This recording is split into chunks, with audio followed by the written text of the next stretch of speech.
All right, Michael, you really should be doing an introduction. You should be saying, "Hi, I'm Michael Bias, and this is my show." But welcome, welcome back to ECI TV, and thanks for sticking with us for all these years. It must be what, 3-ish years by now.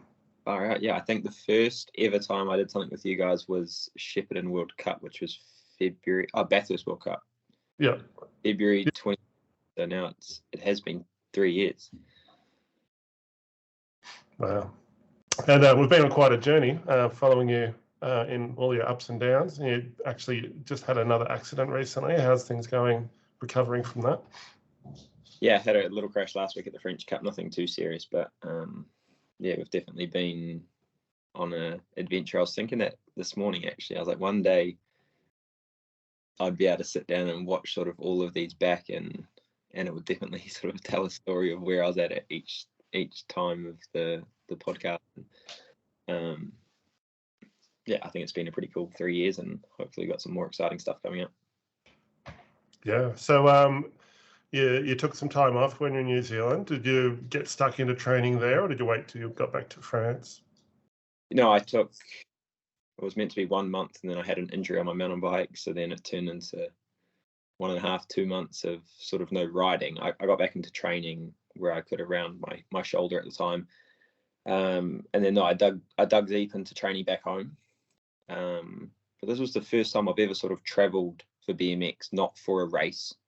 In terms of, like, I flew here and there was no racing for I think 6 weeks after I arrived, which was quite a weird feeling. Like, normally I'm flying on the week before, and in the back of my head it's like, okay, I've got to get to this race, and I'm racing this weekend, so I've got to make sure my legs feel good and all that stuff. Where this year I just flew, and I was just relaxed. I was ready to get into it. I was excited to come back, and I knew everything here already. I sort of knew where I was staying. I knew everyone here.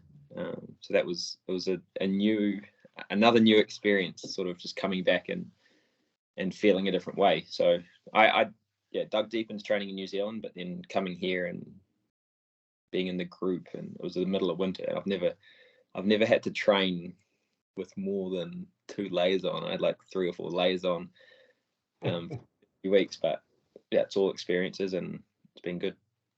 So is the French winter harsher than in New Zealand winter? Yeah, definitely. I think the first session I did here, it was snowing, literally snowing. And that was cool. Like I said, I've enjoyed it, and I liked the idea of coming here for winter and it not being all easy, in the sense that not sunny and hot weather. It was winter, raining, track was shit. It was not track was shit, but like, it was soft, it was cold, I like that element of it. Make it a little bit difficult, and I think you need a bit of that. So there's no undercover tracks anywhere nearby? No indoor tracks. And I mean, our track, when I said it was shit, it's actually a really good track. It handles the weather really well, but yeah, when it's raining and there's puddles and stuff, I mean, it's not sort of ideal conditions. But no, we had a really good sort of January, February training block, and now the weather's starting to get a little bit better, starting to warm up a little bit, and yeah, we're obviously racing most weekends now, so we're starting to get into the season. So how do you find, I mean, I'm going to need to know this myself, with the weather here in Australia getting worse slowly, how do you find inspiration to just go out into the climate and just train regardless of the weather conditions? Well, to be honest, I think something that my whole career has taught me, like doing it all alone, is like that motivation. In New Zealand, like, the weather's, it's not too bad. Like, our winters aren't that bad. Our summers are pretty good. And I've always done it on my own. So, like, if I don't go to training, no one will know. No one will care. No one's going to tell me off. So it's always been up to me. We're coming here, like, everything I've done is in a group. Like, we have to be at the gym at this time. We have to be at the track at this time. And it's all done in a group. So, to be honest, the motivation is easy. Like, it's not even something that crosses your mind that, oh, it's raining, it's easy. I just go because we're all going, and maybe that's something that has been obviously developed over the years of training alone. But for me, I've never struggled with motivation, especially being here. It's like I said, it's easy to be there. The hard thing is sort of doing the training and obviously being fast.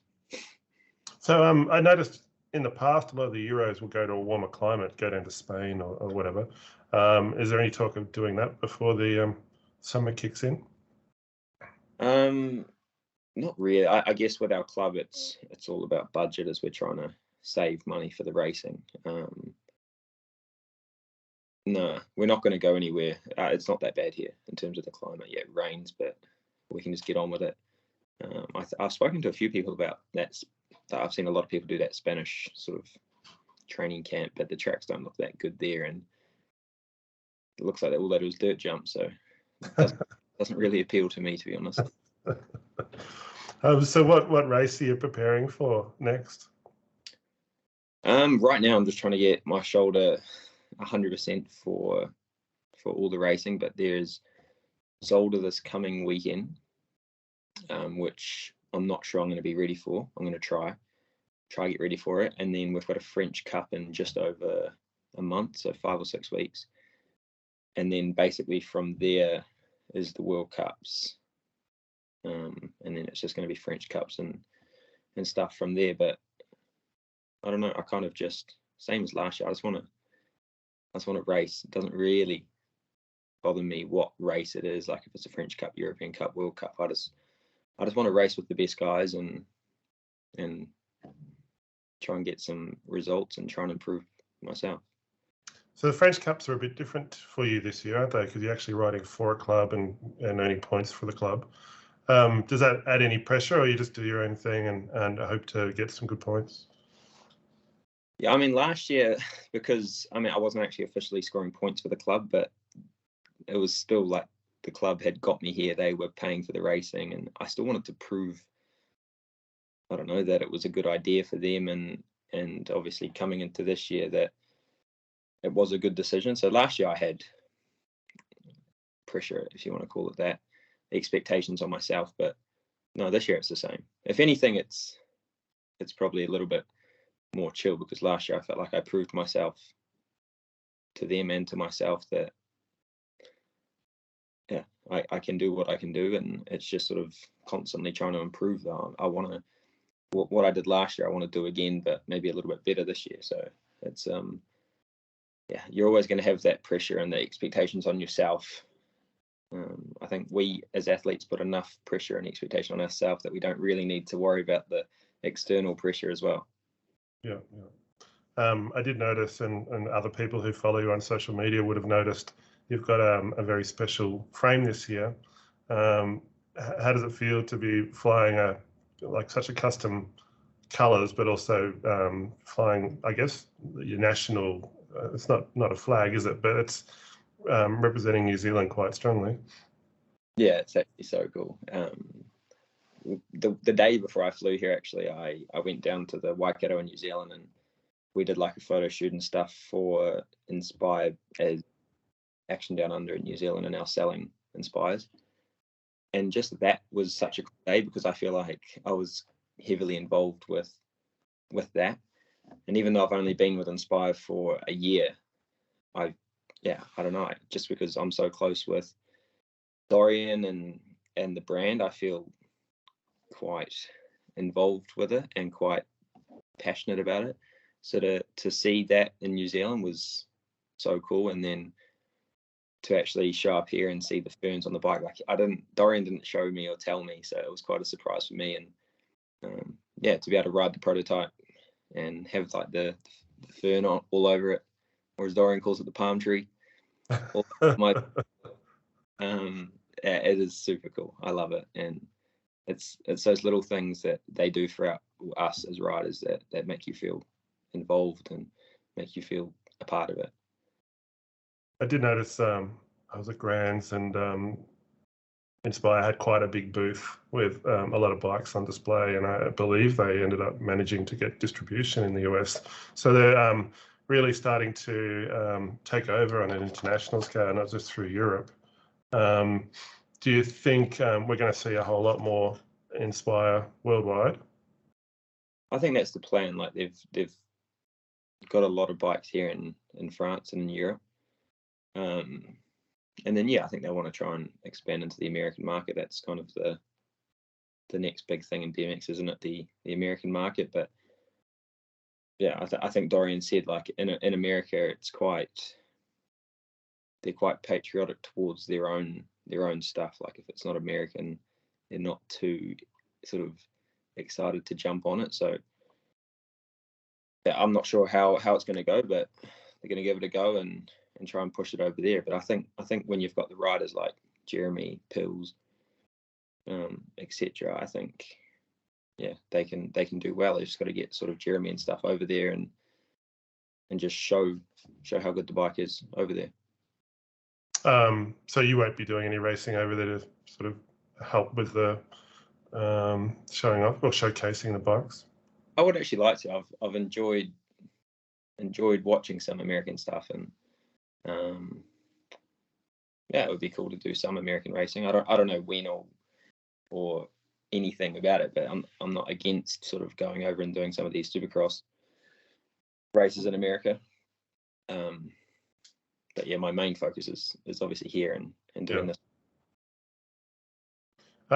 So World Cups this year, I did actually just look at the schedule for that not that long ago, but I've completely forgotten. What's the first round's in May? Is that right? First round's in June. June. First weekend of June, I think. Last weekend of May. I think it's first weekend of June, I think.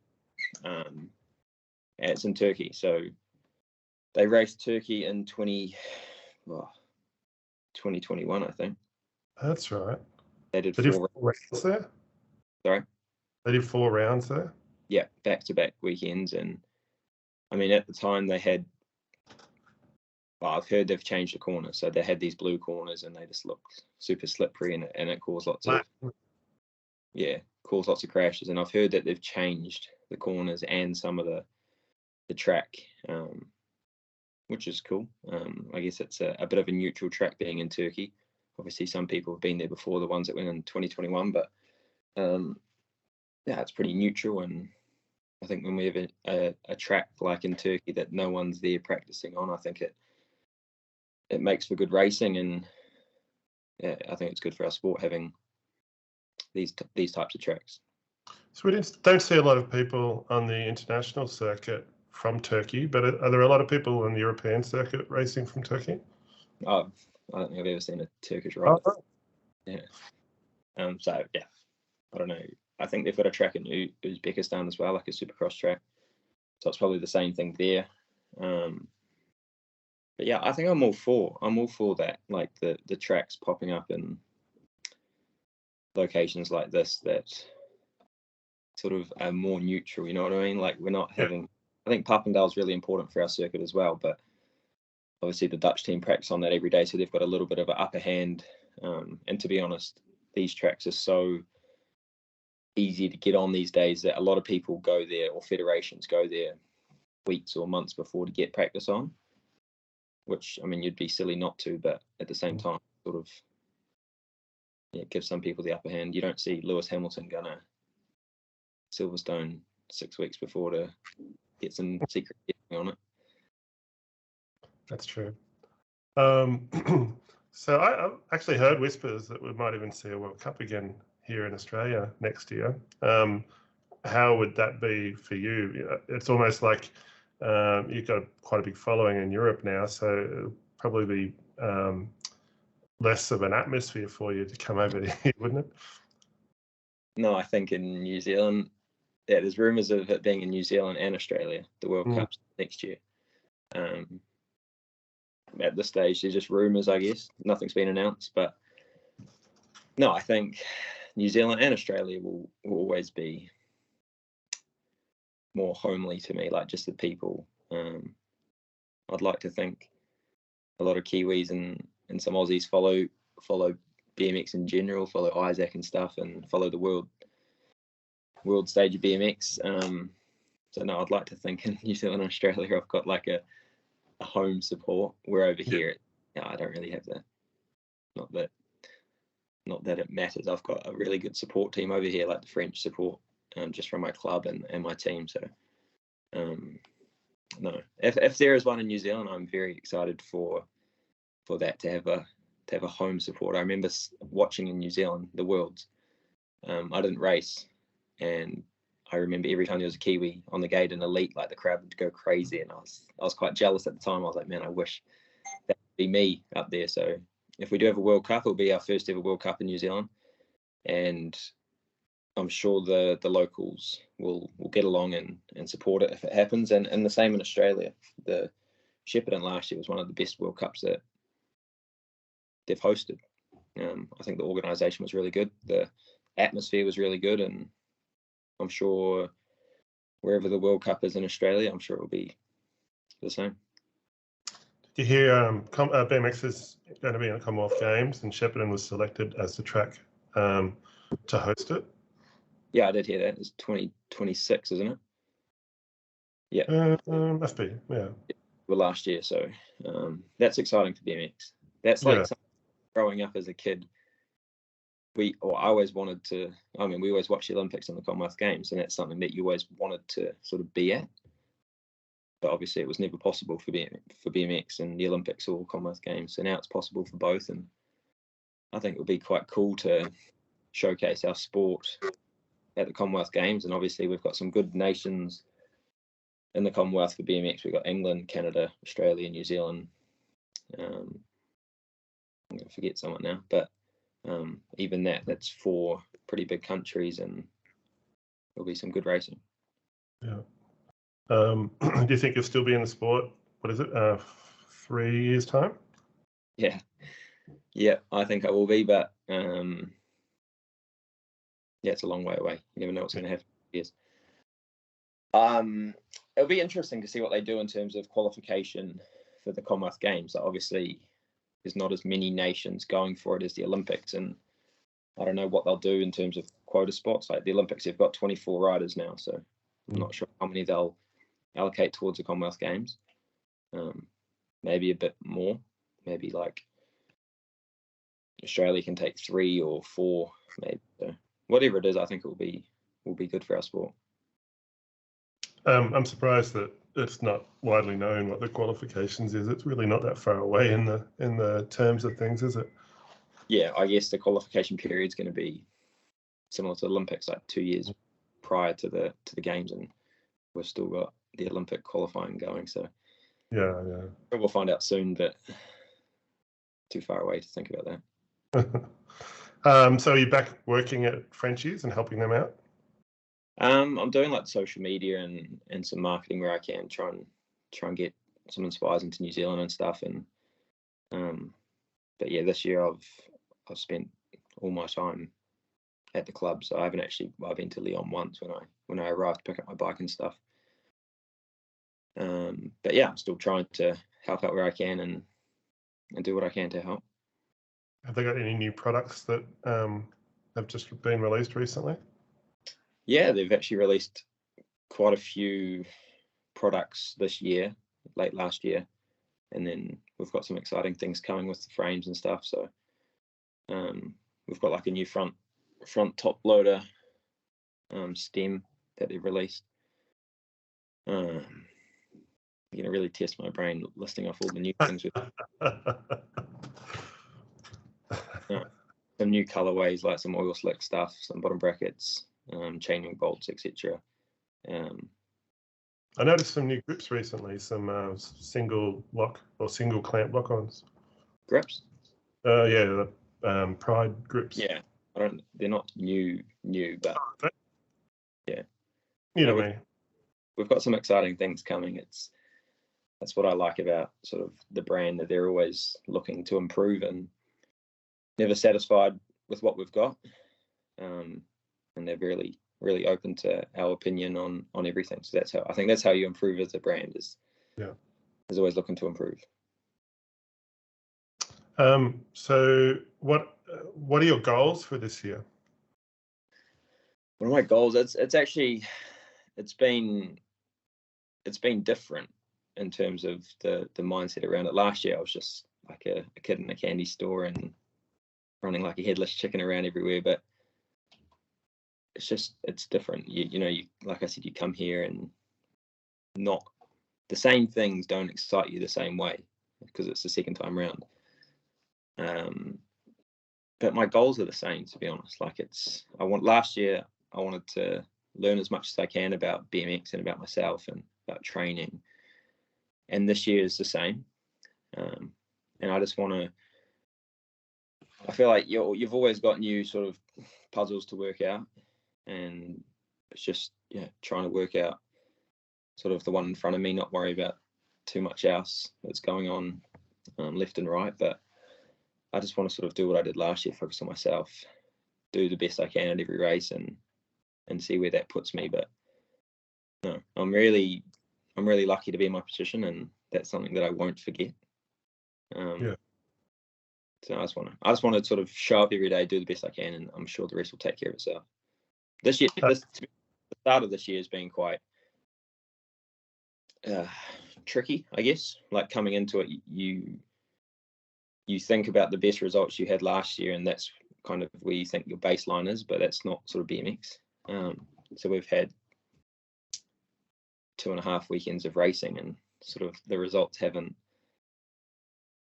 maybe been what I would have hoped for, but in the same sense, like there's so many positives to take from training, even from the racing, and it's just figuring out all those pieces and putting them together.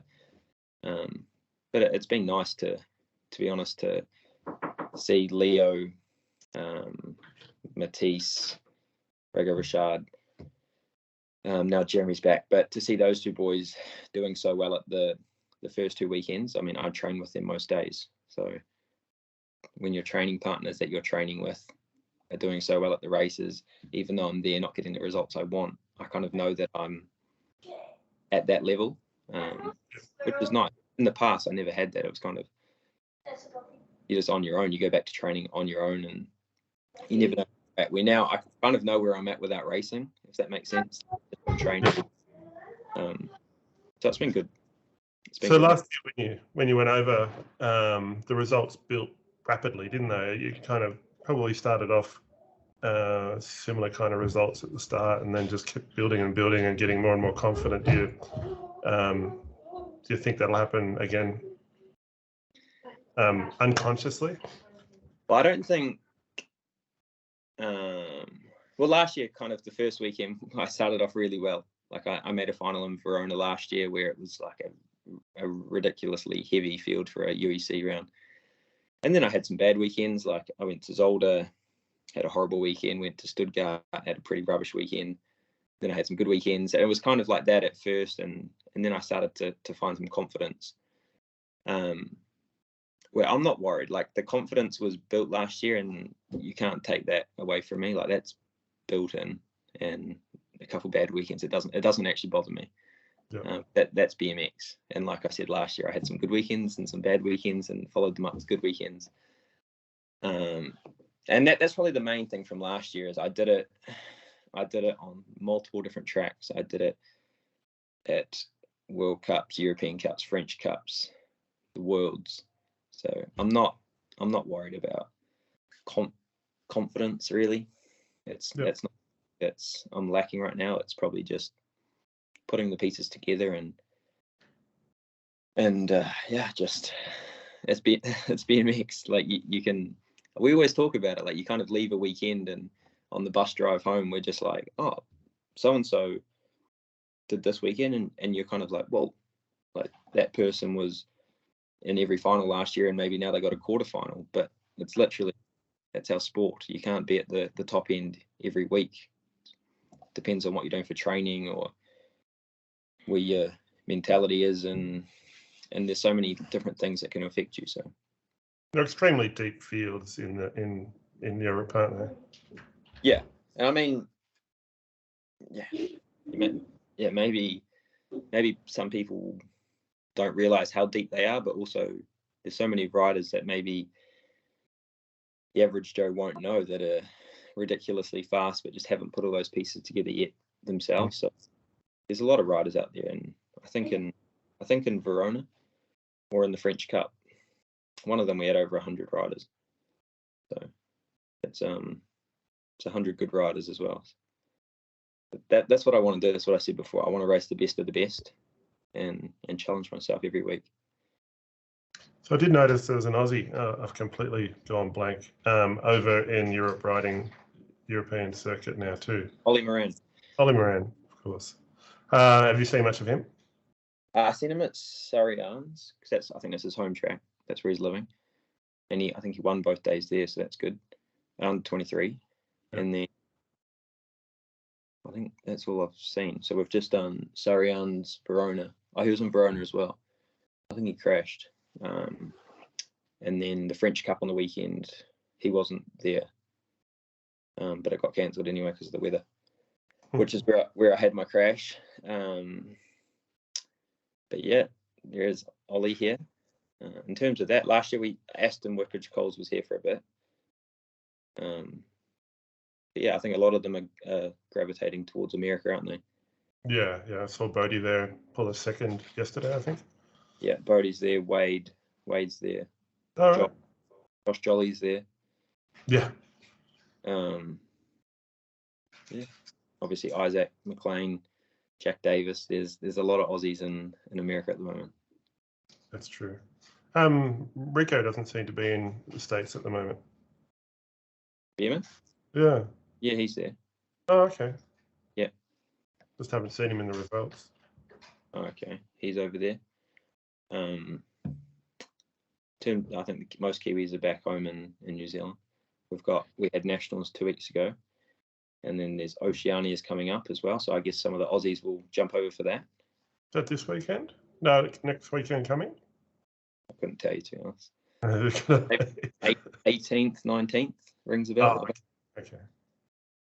I think. So I'm sure Max and some of the boys will go to that. I'm sure. Maybe Bodie will head home. I'm not sure. I think Josh Jolly had to go there for something to do with a World Championship selection criteria. Okay, because they've done up. They've changed Rotorua's track a little bit. So it'll be interesting to see how that races now. I think they've tried to make it a little bit easier because it was quite big. Right. The berm jump. I mean, the berm jump's the same, but the build up to it was quite difficult. So yeah, it'll be interesting. I'll be watching. So there'll be a live stream. Yeah, I'm sure there'll be a live stream. We had nationals 2 weeks ago. There was a live stream for that, and I was tuned in as always when there's a race. Did they have a big field in the elite class? No. In the elite class, well, I think they mixed under 23 and elite. So there was, I think, maybe a gate, maybe a full gate. Oh, right. Of under 23 and elite combined, but in elite, I think there must have been 3 or 4. Yeah, it's pretty sad, but hopefully in the future it improves. Yeah. All right. Well, we've talked a lot, and we'll save some more for our next catch up, I think. So when did you say you're racing again next? In 2 weeks? Yeah, I mean, Zolder's this weekend. I'm unsure if I'm going to do it. I don't want to do it if I'm not 100%. So we'll see. And if not this weekend, it'll be in just over a month, French Cup. All right. Well, heal quick. Hopefully we get to see you racing this weekend, and we'll catch up soon. Thanks very much. Good to talk again. Yeah, it's been a while. It has. All right. See you, mate. Catch up.